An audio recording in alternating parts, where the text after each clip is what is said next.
I have a new album out called The Glad Surprise. And for those of you that are Malcolm Guite fans, there's 4 new Malcolm Guite Steve Bell songs on the album that I'm very proud of.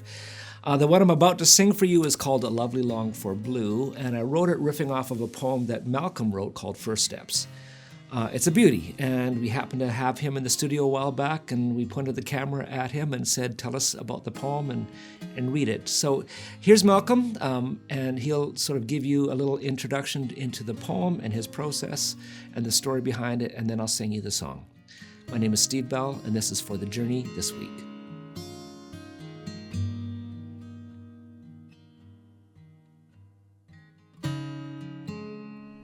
So I was very pleased that although we did a lot of collaboration a number of years ago, just recently we seem to have sort of cranked the starting handle on that again, and the sort of the reciprocal Steve Bell, Malcolm Guite engine is going again. We're doing some more work together.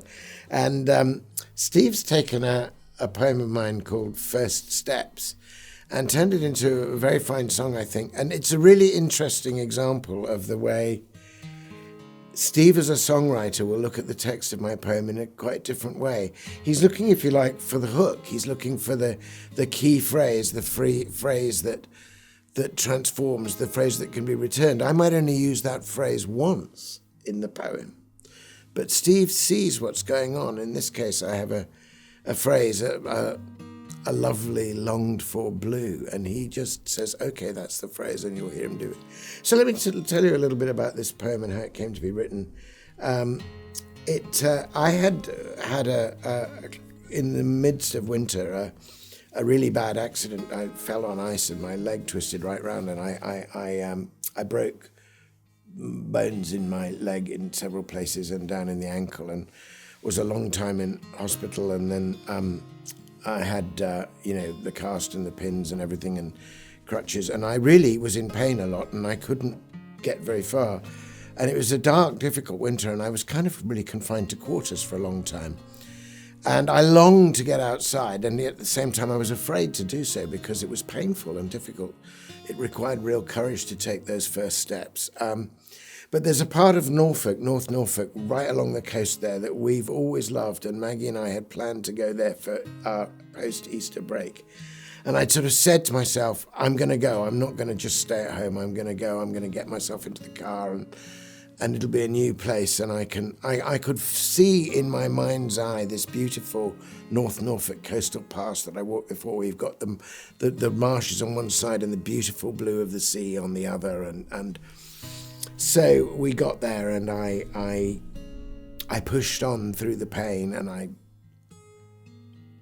went out, and it was just an opening up of all my horizons to do that. And it was the day that marked my real sense of recovery, not only from the physical debilitations, but actually from the mental ones that go with it, the kind of close down of your mind when your mobility itself is restricted. Interestingly, though, when I wrote the poem, I found that finding the courage for the forward path, leaving these other things behind you, pushing through the pain, getting ready to heal, and particularly the word step. I found that a number of people who read the poem, who belong to the recovery community, who are perhaps doing 12-step programs, are pushing on beyond the confines of addiction and trying to find a new path, which takes great courage, daily courage. Those who feel their lives have been broken and now to put them back together, were really responding to this poem almost as though it was about them. And so it's a poem that's had more reach than I realized. I mean, I was thinking, of course, at the end of the poem, I was thinking about Psalm 51 and David's repentance and a new start in life, and when he says that the bones which thou hast broken may rejoice.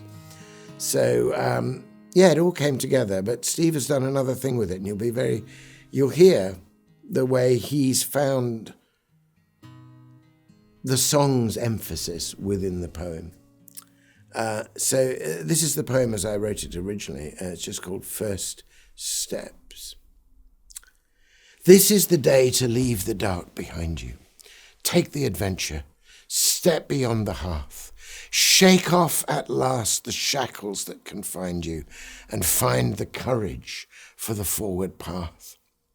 You yearned for freedom through the long night watches. The day has come and you are free to choose. Now is your time and season. Companioned still by your familiar crutches and leaning on the props you hope to lose, you step outside and widen your horizon. After the dimly burning wick of winter that seemed to dull and darken everything, the April sun shines clear beyond your shelter and clean as sight itself. The reed birds sing as heaven reaches down to touch the earth and circle her, revealing everywhere a lovely, longed-for blue.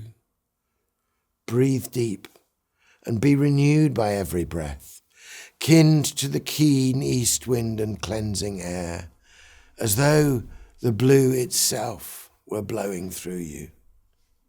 You keep the coastal path where edge meets edge, the sea and salt marsh touching in North Norfolk, reed cutters' cuttings patterned in the sedge, open and ease the way that you will walk. Unbroken reeds still wave their feathered fronds, through which you glimpse the long line of the sea and hear its healing voice. Tentative steps begin to break your bonds. You push on through the pain that sets you free towards the day when broken bones rejoice. So that poem came very swiftly. I did the walk. I went out. I went with my crutches. I walked along the walk. I felt both that I had pushed through the pain. And I came back, to be honest, a bit exhausted, but exhilarated. And I went into the little hut of the house, in the garden of the house we were staying in, pretty much wrote that poem out as it is. And it's beautiful now to hear how it's taken wings again in Steve's song.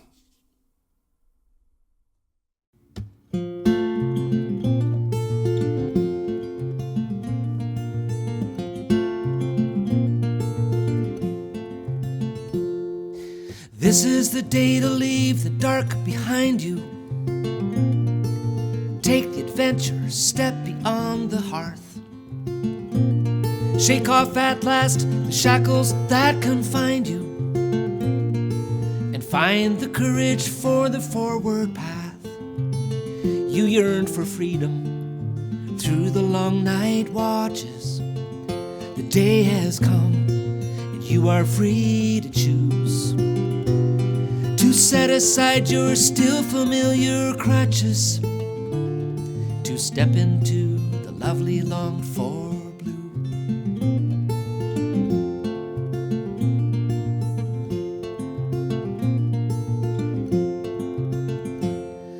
After the dimly burning wick of winter that seemed to dull and darken everything, the Lenten sun shines clear beyond your shelter, clean as sight itself, while the reed birds sing as heaven bows to kiss creation's surface, as light surrounds and glimmers on the dew. You pause to pray the holy saints preserve us, then step into the lovely longed-for blue.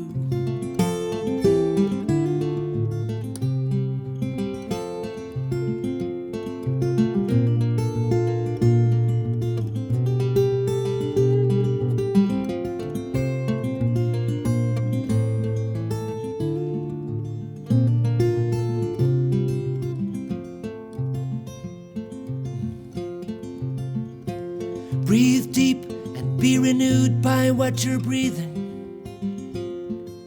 kinned to the keen east wind and the cleansing air, as though the blue itself were blowing through you, as though you always knew that you'd find it there. For all you know, the aching of the ages awaits the blessed courage of the few, who join the company of pilgrim sages, who step into the lovely longed-for blue.